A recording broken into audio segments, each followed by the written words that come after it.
Hello? Yes, I have important information about a group of drug traffickers. I need to speak with someone in a position of authority. Aha. You're very lucky there's no one with more authority in this office than me. What is your name? Listen up, Piero Del Rio. Get off your desk, sit in your chair, pick up the red pen to the left of you, and take down everything I say.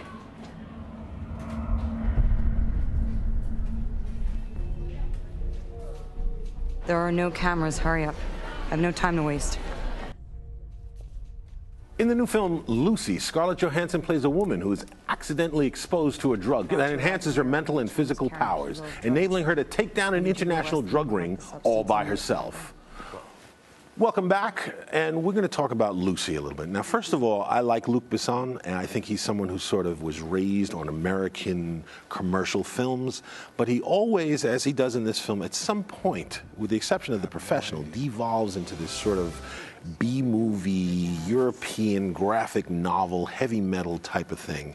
And that's what he does here. Without giving anything away, for me, the first two-thirds are great. I got it. Absolutely. I got why he did it. But in the third act, it kind of unravels for me. But this is a 50-50 movie. People love it or they hate it. Now, you liked it. I did. Now, I absolutely agree with you.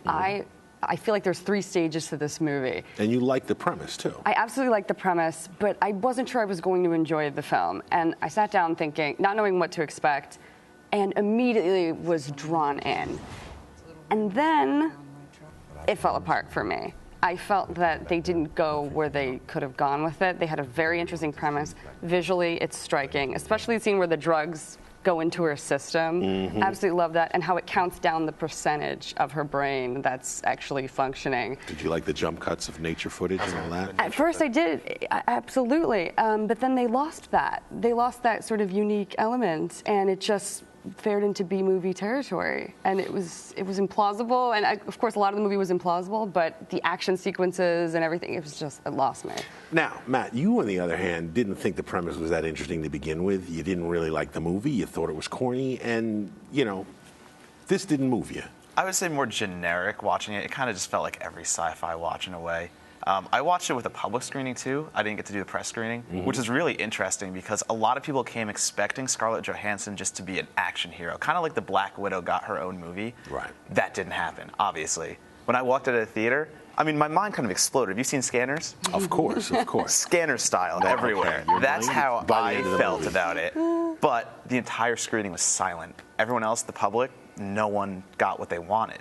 And I think that's going to have a lot to do with the longevity of this film. In the press screening, they were laughing hysterically. Well, you know, I think it's interesting because I think different crowds can respond differently. There's the group mentality, but I think this is a film that people go in wanting to see Scarlett Johansson kick ass. There's a lot of iconic dialogue moments that will be quoted forever, and I think for the most part it delivers. It's just that towards the end, where are you going to go? And some great international stars in this one as well. Yes, yes. Well, I liked it, and we're going to talk about our next film now. And our next film is And So It Goes, starring Michael Douglas and Diane Keaton as two 60-somethings who are definitely not looking for love, but end up finding it in each other and giving love a second chance.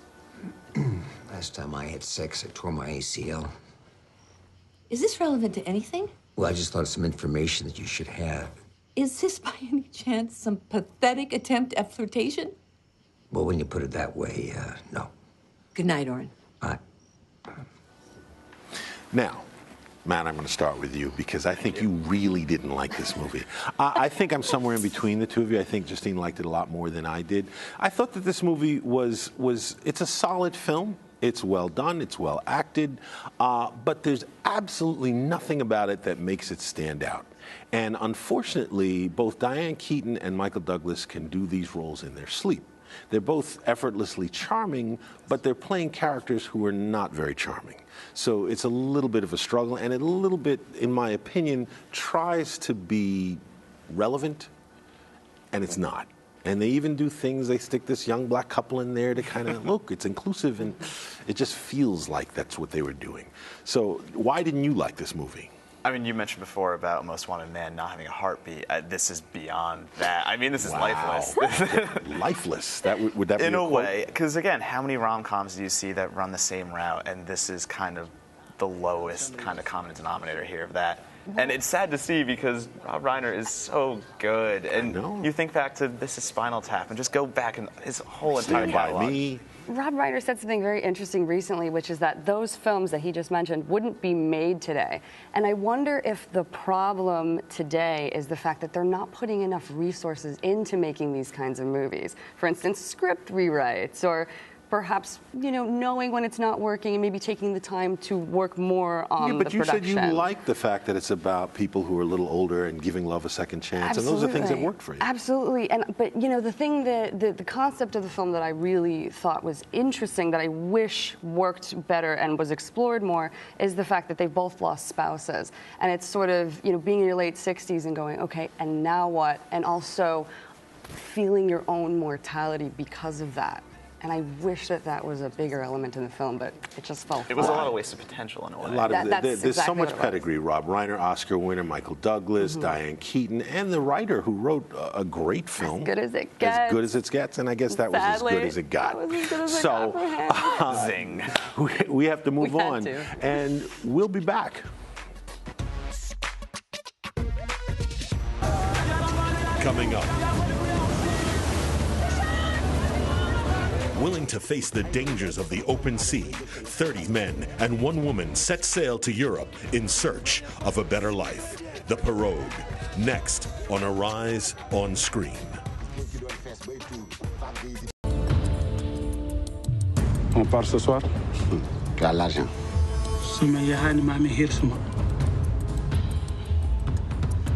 Il dit, si vous mentez, il va vous égorger. The Senegalese film, The Pirogue, from director Moussa Torres, tells a story of a group of men and 1 woman who go off in a canoe facing the sea. Hi, I'm Mike Sargent, and you're watching Arise on Screen. Now, this is a movie that I thought was a departure from what we normally see. You know, I thought the filmmaking was very solid. I mean, this is a director who really knows how to tell a story, and I enjoyed the almost documentary style, the grittiness, the sort of, we're just watching this happen. Like we're almost a passenger on the boat. And I also enjoyed how it deals with a lot of issues of immigration, death, and things like that, but not in a Hollywood way.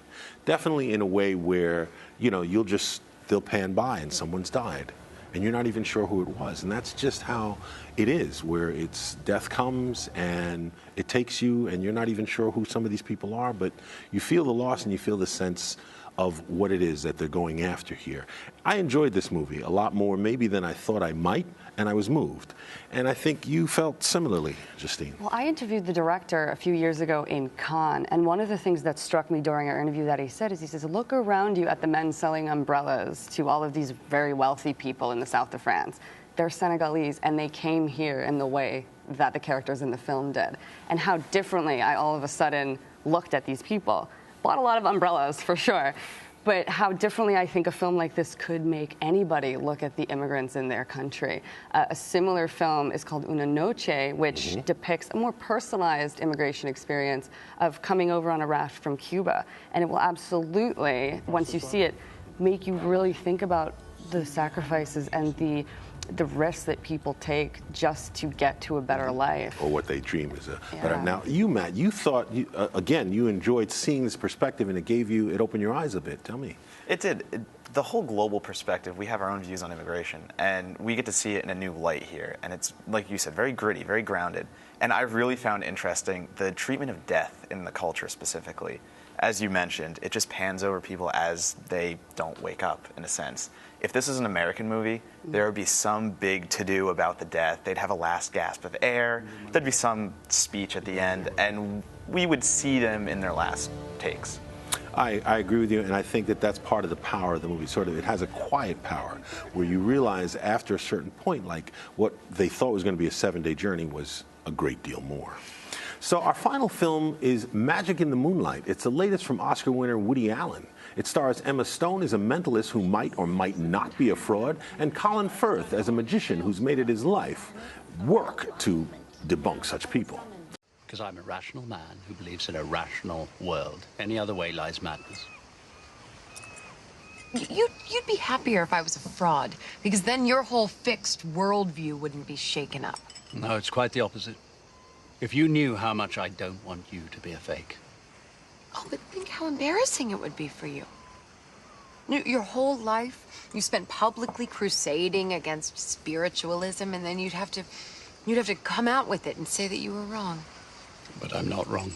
Told me things about Writer-director Woody Allen made a rare red carpet appearance with for the film with cast members Colin Firth and Jackie Weaver, who spoke about working with the legendary director.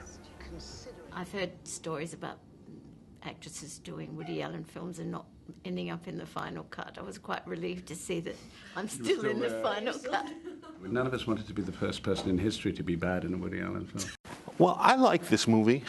It takes some turns I didn't expect. There are some things I kind of went in expecting, all right, this is going to go this way, and then it didn't.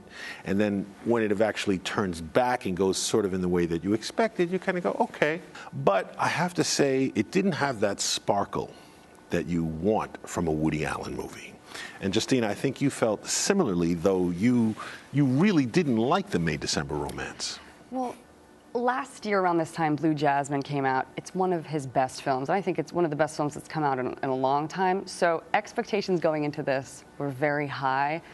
All of a sudden, when you start to realize that a 25-year-old is being paired with 53-year-old Colin Firth, for me, that just took me right out of the storyline. I would have rather seen a different actress in Emma Stone's role. I would have preferred to see Marion Cotillard, who he cast in Midnight in Paris. I disagree. I think for what she does in this film, if an older woman did this, then you would really like her a lot less. I think if you gave her a justification, I think Woody Allen's one of the best screenwriters around. You needed the mother in there to kind of impose upon Emma Stone. I agree. You needed that younger talent. I agree. And I think, though, on your point, Woody Allen's movies and movies like this always give you a good justification for an older man and a younger woman to get together. Now, Matt, you like this movie, I think, more than Justine did. A little bit, I'd say. So now, what is it you like? Did you like that pairing? Did that bother you, the May-December Romance? I love Colin Firth. I mean, I wish I was British. He's so charming and just so witty. You just watch him and you're just engrossed by his performance. Yeah, and Emma Stone works very well with him. That's the other thing, too. They have great chemistry. And Woody Allen's voice is very prominent in this film. You see so much of it. But this is one of his goofier films. It's not meant to be one of his more serious films. And that kind of takes away from the whole experience towards the end of it. It ran a little long for me. I kind of was ready to get out of there maybe 20 minutes beforehand because I knew it was coming, but so be it. At the press day for the film, Woody Allen kept speaking about how life is meaningless, so he just wants to escape and make fun movies. And I think this is an example of one of the films where he just made for fun. Well, I think he generally makes fairly escapist films anyway. And it's interesting now that Emma Stone is his current muse because she's going to be in his next film. So I'm interested to see what he sees in her that he wants to bring out in these films. So I have to say I really enjoyed, and we're bringing it all back to casting again. I really enjoyed doing this with you two, and thank you very much for being here. And I'm Mike Sargent, and we'll be back next week to talk more movies here on Arise on Screen.